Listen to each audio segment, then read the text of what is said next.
бір ғимараттан құлап, өз көлігінің үстіне түскеннен кейін, бір адам рухын сол көлікке ауыстырып, оны кек алатын айдаһар машинасына айналады. Ол өмірін қиған адамдардың соңынан түседі. Бүгін біз 2019 жылы шыққан The Car, Road to Revenge фильмінің оқиғасын шолып шығамыз. Тағы бір қылмыспен күресу кешінде, детектив Рейнор қаладағы бір гангстерді көлікпен қуып келеді. Полиция бөлімшесіне хабарласқан кезде, әріптесі оған қосымша күштің келуін күтуін сұрайды. Бірақ Рейнор қылмыскерді жалғыз өзі ұстауға шешім қабылдайды. Қашқын гангстер тар көшеден қашып өтпекші болады, бірақ полиция оның көлігін соғып тоқтатады. Рейнор көліктен шығып, гангстердің артынан жүгіреді, бірақ көліктің жүк салғышын тексергенде бір жас қыздың қамалып қалғанын көреді. Полиция оны босатуға тырысқан сәтте, гангстер пайда болып, Рейнорға шабуыл жасайды.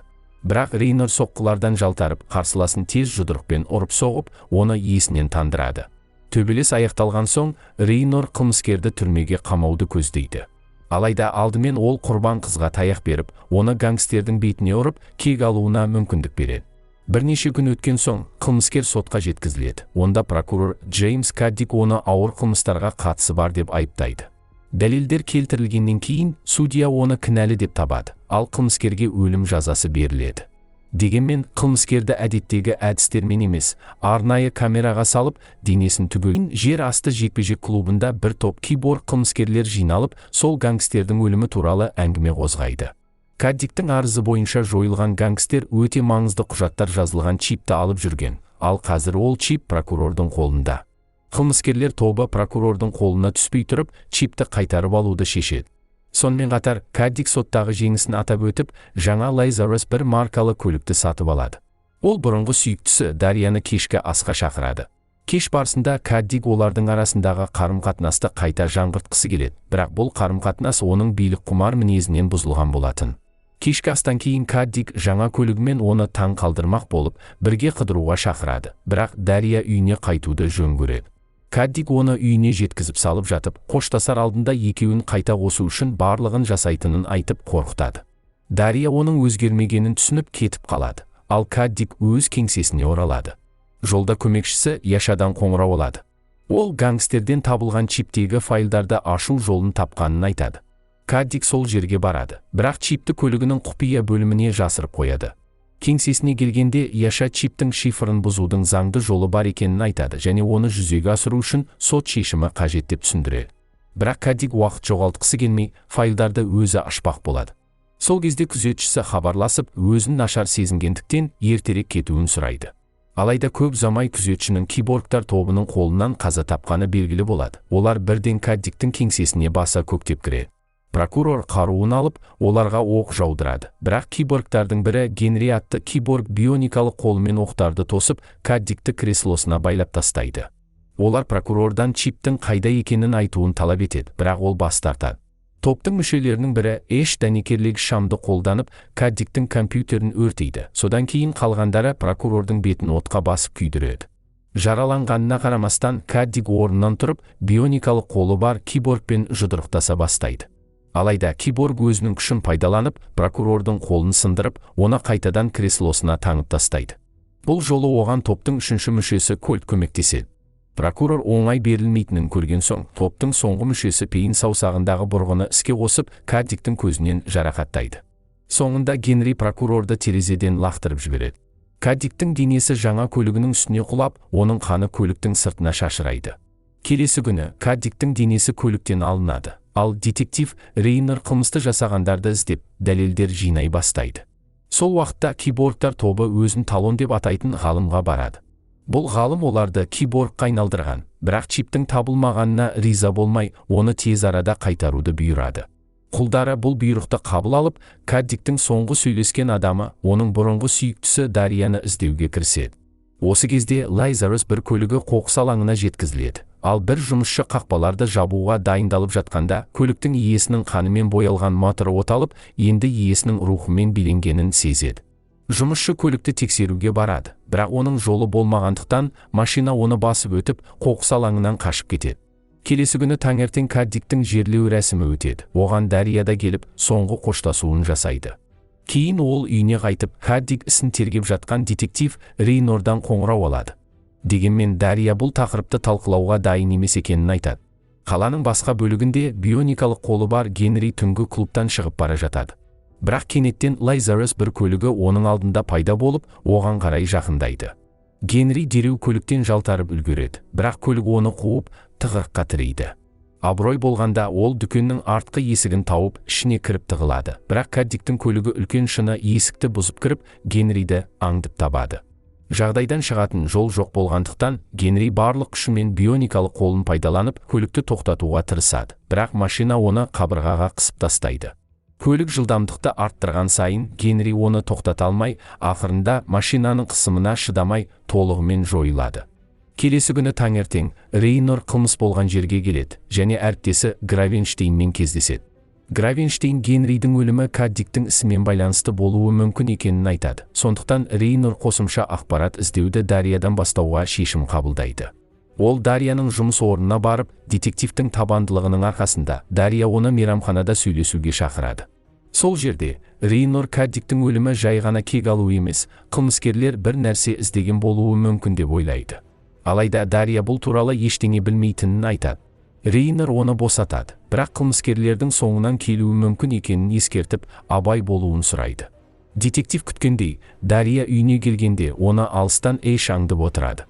Рейнордың өтінішімен қарапайым киімдегі бір полицей үйді бақылап тұрған болатын. Түн өтіп жатқанда, Дария бір нәрсенің дұрыс еместігін сезіп, досы Милаға қоңырау шалып, оны үйіне түнде қонуға шақырады. Екеуі көңіл көтеріп отырған кезде үйді бақылап тұрған полицей алаңдап қалады. Сол сәтте Пейн кенеттен шабуыл жасап, оның мойнынан ұстап, бұрғымен басынан соғады. Бірнеше минуттан кейін ол екі қарулы жалдамалылармен бірге үйге кіріп, Дарияны іздейді. Дария өз бөлмесінде ұйықтап жатқан еді. Ал жалдамалылардың бірі қонақ бөлмеге барып, диванда ұйықтап жатқан Миланы табады. Оны оятуға тырысқанда Мила қорқып айғайлап жібереді. Сол кезде Дария да оянады, оған да екінші жалдамалы жақындап келеді. Мила қарсыласуға тырысып, есіктен қашып шығуға әрекет жасайды. Бірақ есік жабық болғандықтан, жалдамалы оны мойнынан жарақаттайды. Сол сәтте Дария өзін қарулы қылмыскерден қорғануға тырысады. Ақыры тумбочкадағы тартпаны ашып, қаруын алып, қарсыласын басынан атып өлтіреді. Мұны көрген Пейн жасырын қалады, ал жалдамалы оған көмектеспекші болады. Бірақ Дария досының қаза тапқанын біліп, оны тоқтатуға бел байлайды. Алайда Дарияның оқтары таусылып, ол орманға қарай қашуға мәжбүр болады. Дария ағаштардың арасымен барынша жылдам жүгіреді, бірақ Пейн оны қуып жетіп, жерге құлатады. Ол бұрғысымен Дарияны өлтіргелі жатқанда, орманның ортасынан күшті жарық пайда болады. Бұл Лазарус бір көлігінен шыққан жарық еді. Қымбаттысын киборгтың шабуылына ұшырағанын көрген Каддиктің рухы көлікті басқарып, киборгқа қарай ұмтылады. Пейн әрең дегенде қашып кетеді, көлігін жолға бұрады, бірақ көлік оны оңай жібере салуға ниеттемес еді. Біршама уақыттан кейін Пейн өзін көліктен құтылдым деп ойлайды, бірақ көп ұзамай қателескенін түсінеді. Себебі Лазарус бір дәл жолдың ортасында қайта пайда болады. Жынданған көлік оны көпірге қарай бұрып, Пейнді көпірден лақтырып жібереді. Киборгтың көлігі жерге қатты соғылып, Пейн құлағанына қарамастан тірі қалады, бірақ қатты жараланып, жол бойымен сүйретіледі. Оның соры көлік жұмысын аяқтау үшін оның үстінен өтіп, дөңгелектермен бөліктерге бөлшектеп тастайды.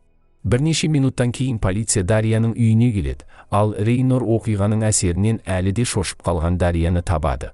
Ол оны түнге қонақ үйге алып кетеді.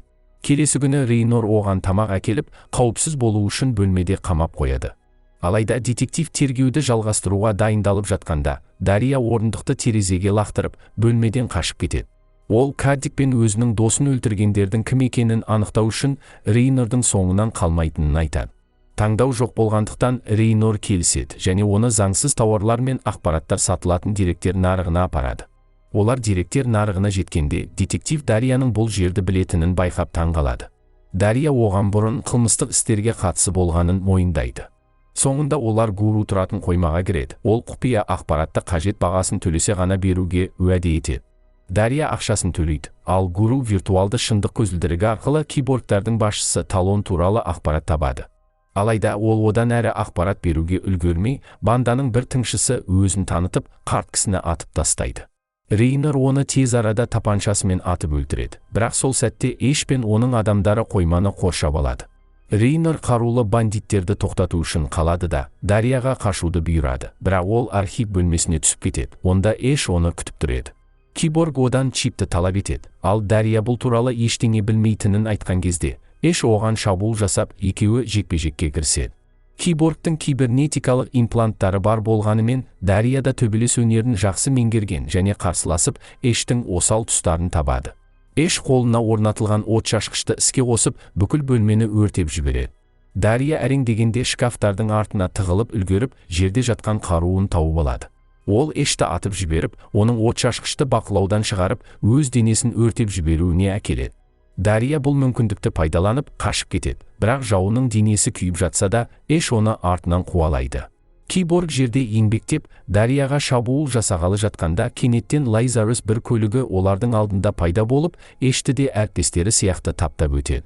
Көліктің кенеттен пайда болғанына таң қалған Дарья көлікті кім жүргізіп отырғанын білу үшін тексереді, бірақ көліктің ішінде ешкім жоқ екенін көреді.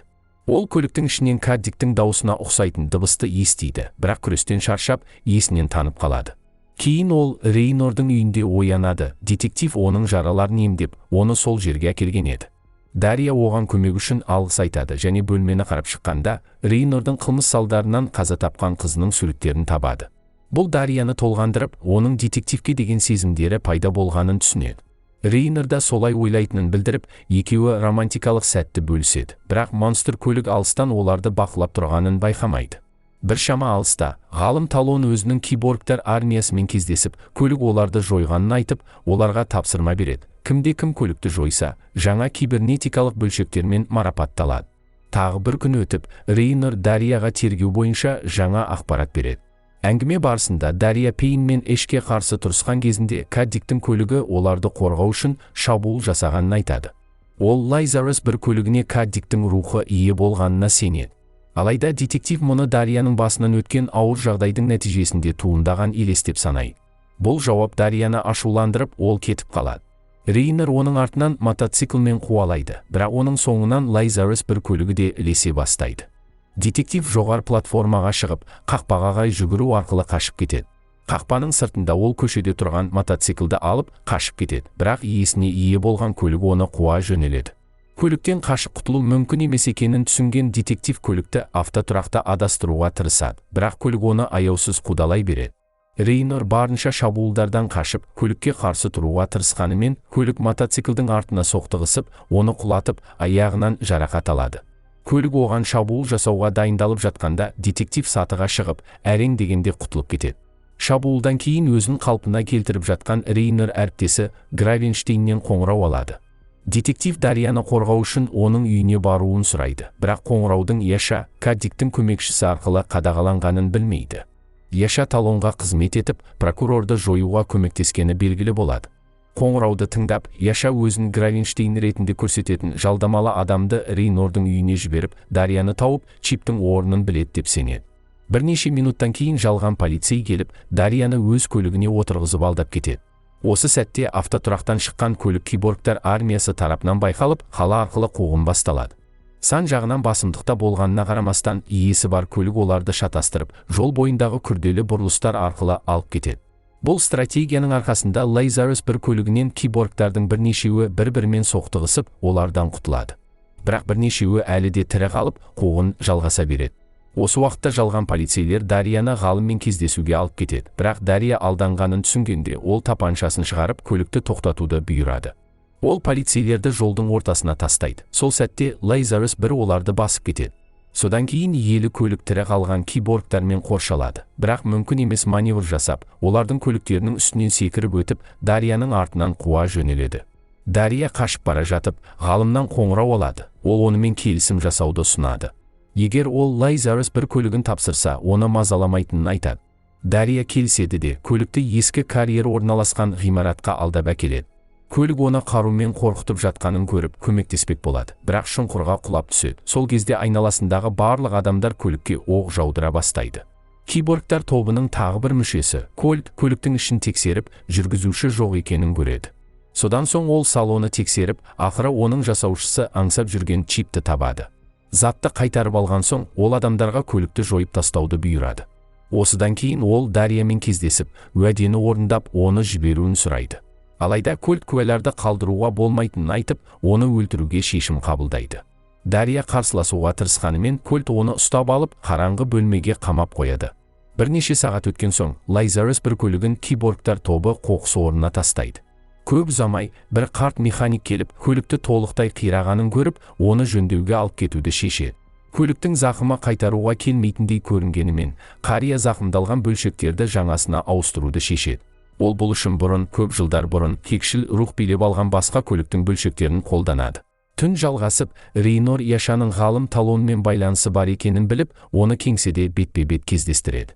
Алайда Яша детектив пен Дарияның өмірін сақтап қалу үшін келісім ұсынады. Бірақ Рейнор оған шабуыл жасап, бөлмеде тұрған күзетшіні де жаралайды. Қаруын Яшаға бағыттап, Рейнор Дария мен ғалымның қайда екенін және чипке оның қандай қызығушылығы бар екенін сұрайды. Яша олардың орналасқан жерін білмейтінін айтады, бірақ чипте Талонның түнгі клубтар секілді жалған бизнестермен байланысы бар құжаттар бар екенін жеткізеді. Аяғы жараланғанына қарамастан, Рейнор Дарияны іздеуге шығады. Сол уақытта ескі механик Лазарус бірді жөндеуді аяқтап, оны заманауи және ретро стиліндегі аралас көлікке айналдырады. Ол көлікті сынап көруді ұйғарады, бірақ көлік оталмайды. Ренжіген механик көліктен шығып, оның неге жүрмейтінін түсінбей қалады. Бірақ көлік әлі де Каддик рухы билеп алған күйінде, өздігінен от алып, механикті басып кетеді. Осыдан кейін, Лазарус бір қала ішінде жүйткіп, жолындағының бәрін таптап, өзінің келесі нысаны детектив Рейнорды іздейді. Осы уақытта полиция қызметкері үйіне қайтып келіп, аяғын емдеу үшін өзіне дәрі егеді. Ол содан соң ғалымның орналасқан жерін компьютер арқылы іздей бастайды және одақтасы Генридің түнгі клубқа жақын жерде өлтірілгенін есіне түсіреді. Оның жасырынған жері сол болуы мүмкін деп күмәнданып, клубқа бет алады. Алайда Рейнор білмейді. Клубтың жерасты бөлмесінде ғалым Дариямен кездесіп, оның қылмыстық өткенін біліп, жас әйелді жаман жағына өтуді көндірген еді. Оған адалдығын дәлелдеу үшін Талон жас әйелге Рейнорға ақпарат берген үшін Яшаға шабуыл жасауды бұйырады. Яша өмірін жалбарынып сұрағанына қарамастан, Дария бұған немқұрайлы қарайды және қолындағы қарулардың арасынан жанғыш сұйықтығы бар бөтелкені алып, оны Яшаға құяды. Соңында ол сусынды ішіп, оттықты алып, Яшаға қауіп төндіреді. Алайда ол сусынды ғалымның бетіне шашып, скальпельмен оның көзін жаралап, қашып кетеді. Зұлым Талон Колтқа қызды өлтіруді бұйырады. Ал Дарияның оттықты жерде қалдырғанын байқаған ол, Яшаны өртеп, өлтіреді. Бірнеше минут өткен соң, жас әйел қашуын жалғастырып, күзетшілердің бірін құлатып, оның қаруын алады. Ақырында, Рейнор түнгі клубқа жетіп, күзетшілердің бірін ғалымның қайда екенін айтуға қорқытады. Сол сәтте, Лазарус бірде клубқа басып кіріп, Рейнорды қуу үшін жолындағының бәрін басып кетеді. Бірақ детектив қашып үлгеріп, күзетшінің құпия есіктен өтіп, ғалымның жасырынған жеріне кеткенін байқайды. Көп ұзамай Рейнор өткелге кіреді, ал соңынан монстр көлікте ілеседі. Ол барлық жерден Дарияны іздейді, ал қыз қашу жолында Колтпен бетпе-бет келеді. Ол онымен күресуге тырысады, бірақ киборг өте мықты болып шығып, оны жерге құлатып, соққының астына алады. Содан кейін Колт жұдырығынан пышақ шығарып, Дарияны өлтірмекші болады, бірақ қыз шабуылдан жалтарып, Колттың қолы қабырғаға кептеліп қалады. Дария осы мүмкіндікті пайдаланып, жақын маңда жатқан балтаны тауып алып, Колттың қолын шауып тастайды да, мойнынан бір соққы береді. Енді жалғыз қалған ғалым Дарияны тапаншамен қуалай бастайды. Бақытымызға орай, Рейнор оны бірінші болып тауып, екеуі жерасты туннелдері арқылы қашып кетеді. Талон олардың дауысын естіп, соңдарынан жүгіргенде, Рейнор оған күтпеген жерден соққы беріп, жерге құлатады. Бірнеше секундтан кейін, Лазарус бірде туннелден пайда болады, ал екеуі қашып кетеді, көлікті ғалымды жоюға қалдырып кетеді. Күткендей-ақ көлік Талонды соғып, оны капоттың үстіне лақтырып, денесінің жартысын алдыңғы терезеге кептелтеді. Лазарус бір күрт бұрылып, ғалымның денесін екіге бөліп, Талонды мәңгілікке жояды. Киборгтар бандасы ақыры жойылғанымен, Дария көлікті бір жола жою үшін қалып қоюды шешеді. Ол қоймаға барып, жүк көтергіш көліктің үстінен динамит қорабын табады. Дария Рейнордан жарылғыштарды іске қосуды сұрап, көлікті өзіне қарай тартады. Ақырында, Лазарус бір қоймаға жетіп, Дария Каддик рухын шақырып, енді оны өткендегі сияқты билей алмайтынын айтады. Көлік ашуланып, жас қызға қарай шабады, ал ол оны детонаторы іске қосылған динамит қорабына алып келеді. Содан кейін Дария мен Рейнор қоймадан қашып үлгереді. Жарылыс басталып, иелік еткен көлік жарылғандай көрінеді. Біраз уақыттан соң, жаралыларды алып кету үшін жедел жәрдем келіп, Дарияны зембілмен алып кетеді. Кетіп бара жатып, Рейнор оны кешкі асқа шақырады, ал екеуі қоштасарда сүйіседі. Бірақ кенеттен Лазарус бір қайтадан шабуыл жасап, Рейнорды қағып кетеді де, Дарияның зембілін ұрып, оны көлікке лақтырып жібереді. Көлік қызды алып, жарға қарай бет алады. Дария Каддик рухын тоқтатуға тырысады, бірақ сәтсіз.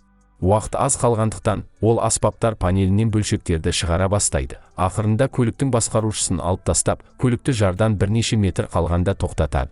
Дария сыртқа шығып, көлікті ешкімге зиян келтірмеу үшін жардан итере бастайды. Көлік жардан құлап, теңізге батып кетеді. Ал Дария көліктің енді ешқашан оралмайтынына сеніп кетіп қалады.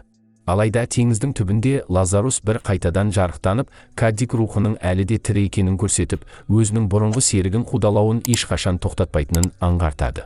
Фильм туралы не ойлайсыз? Төменде пікір қалдырыңыз. Егер видео ұнаса, лайк басып каналға жазылыңыз. Келесі кезде